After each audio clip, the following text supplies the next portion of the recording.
All right, Coach. Before we start talking about the 2019 season, let's talk about last year. Coming back to your home school, what was it like coaching here? Well, it was good to come back and be near family. You know, that was a big thing because we moved around, and so we were a lot of miles away from Mama and Daddy, and on both sides, and so that was good. But I also, just love the idea of being able to come back and try to make a program at Armuchee that we could be proud of. Wherever I moved, I was always, if I was a line, I was a line in the Indian too. Right. So that was always, when I left back in 2005, I always felt like, one of the reasons I was leaving, was that I needed to leave to go and learn and be able to, I was always going to end up back home. I guess that's what I felt like.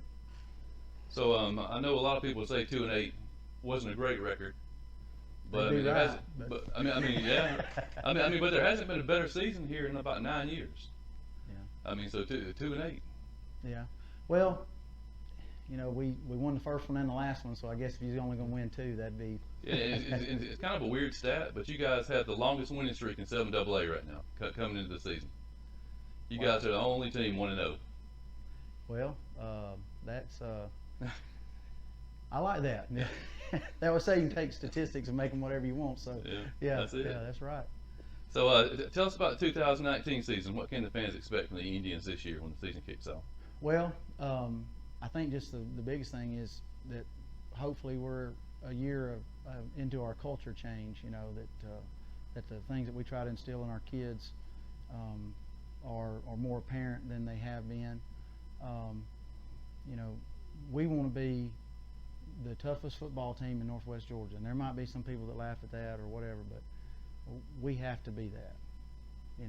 And that's always the knock that people put on kids today. Our kids today, not as tough or whatever. But we're not going to allow people to say that about us. I mean, that's a sense of pride for me, and that, and not just physically tough, but mentally tough. That we don't give in. We don't.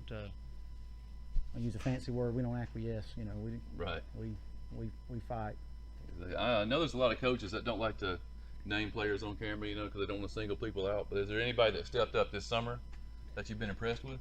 Well, our senior class has been very present. They've been, bell cows this summer, and that's a big deal. That you have 100% buy-in from your senior class. So I'm not going to name them, but they. If you know a senior football player on this team, just know, as far as I can run through names in my head right now, they've been here.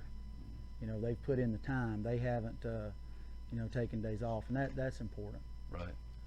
Yeah, I came out here when the Army was out here and saw you guys do that 2-mile exercise or whatever. And my son came to camp this summer, and I saw the involvement the community had.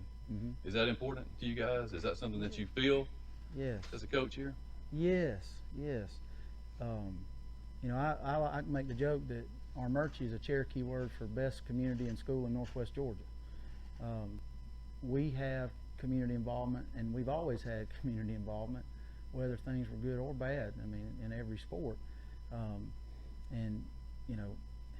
You can't survive today without the community pitching in. There's the expense of sports is higher than it's ever been, so you need folks to help you raise money. You need businesses to contribute and things like that. And I've always said that Armuchee was a place that if you showed a lot of initiative, if you showed a lot of energy and a lot of love for the kids in the school, that people will step up to the plate. Right. And we've seen that. And I want it to grow and grow and grow. I want, our kids here to have the best experience possible. And part of that is there's no empty seat on a Friday night. When we go on the road, that we match the crowd that we're going to. I don't care how good the other team is, how big their school is. And because here, regardless of what your record is, football is a tough game played by special people. It's not for everybody. So these kids, what they put in, they deserve respect and they deserve support regardless of the results on the field. Now we're striving for results on the field, and we're going to get there. But regardless, the community, I hope, recognizes that these aren't the young men that people gripe about. They sacrifice time. They go through stuff that other people don't, and so I hope that people get behind them.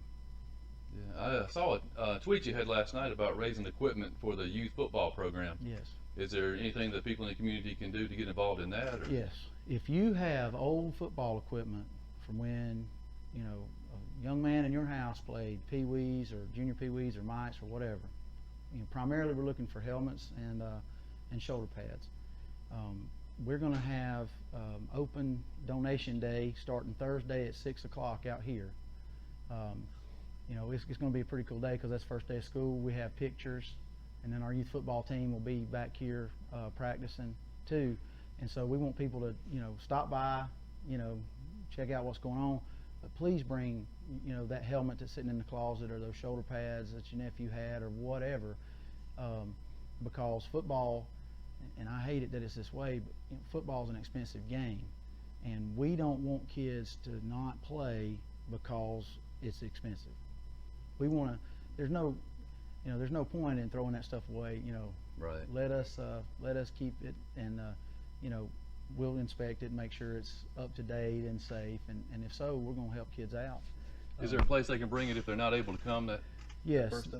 They just need to stop by the field house and see me after school hours. Okay. That's the best way. That's the best way to handle that, and I'll try to get some more information out about that. You know, also too, people that are interested in playing youth football need to know that there are actually scholarships available through the county to cover your the cost of your fee, your rec fee, and all that stuff.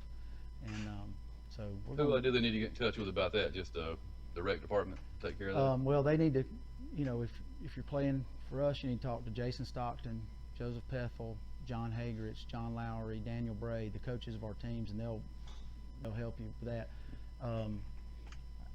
I guess you talk to the rec department, you know, if you play for another school. Yeah, I know too. You guys have something coming up this weekend, right? To meet the team. Is it this? Meet Saturday? the tribe Saturday. Meet the tribe yeah. Saturday. Yeah, meet the tribe this Saturday. Does it cost anything for the families to come out and meet the Indians, or? No, it's free. Free. Now we are selling barbecue plates. You know, coaches and players and members of the band, we sell barbecue, and it's really good barbecue. We will start Friday night, and the players and parent volunteers will actually, you know, season it, wrap it. You know, we'll have, I don't know, 10 smokers out here, and we'll be here all night. I remember last time, like 3 o'clock in the morning, you know, they started taking the bark off or whatever, and that's some of the best stuff I've ever ate. But that'll be like a community celebration. You know, you'll meet every athlete from every fall sport, cross country, competition, cheerleading, football, cheerleading, softball, football, middle school football, youth football, middle school cheerleading, youth cheerleading. You know, everybody that plays something for Armuchee in the fall will be here. They'll be out on the field, be recognized, and it's you know, that goes back to having a great community. When we have packed stands for that, and you know, we'll have places for people to sit and eat, and you know, things that you know, almost be like a little shopping mall out here on the track, you know, for the different sports. Right. You know, Middle School Boosters Club be selling stuff like that, so you can support whoever. All right. The final question: when this season's done, how will you? I mean, what will you term as a success? I mean, what will be a successful season for you as coach of the Armuchee Indians? Well, I know it's cliche nowadays with guys like, you know, Nick Saban says it and Belichick says it, and you know, even Dabo Swinney, but to me, it's going to be, did every player on our team move closer towards being the things that we ask them to be? You know, were they as tough as they could have been? You know, did they work as hard as they could have? Were they unselfish? Were they reliable? If we go 10-0 and we're developing, you know, selfish young men that are going to become selfish adult men, then we're failed. You know, right? And so that's going to be our, you know, the way that I rate it. You know, oh, we go 15-0, and that, you know, we're going to try to win every ball game. We're going to throw everything that we can at everybody. But, you know, what makes football great is that football is always about more than just football. Right. So we're going to focus on, did we do the things that allow you to win? And if that's the case, then it'll be successful. And, you know, too, I just want to play that ball game. And I talked to the kids about that a lot last year. I want to play that ball game where every play, 11 guys played as hard as they could and did exactly what they were coached to do. The closest we came was in the last game of the season last year. That was Dave's game? Yeah, that was the closest. You know, that was the most complete game. And, you know, you listen to really great coaches at other levels, that, you know, that's one of the things they say. You know, they might win a bowl game by 30 or 40, or they might win a national championship, but they're already looking at what they didn't do well. Right. And that's okay. You know, you want to be as good as you can be, and so that's how I'll judge success. Awesome. Well, I appreciate you taking the time to talk to us today, and we look forward to seeing you out here this season. Well, I appreciate you being here, and I appreciate what you do.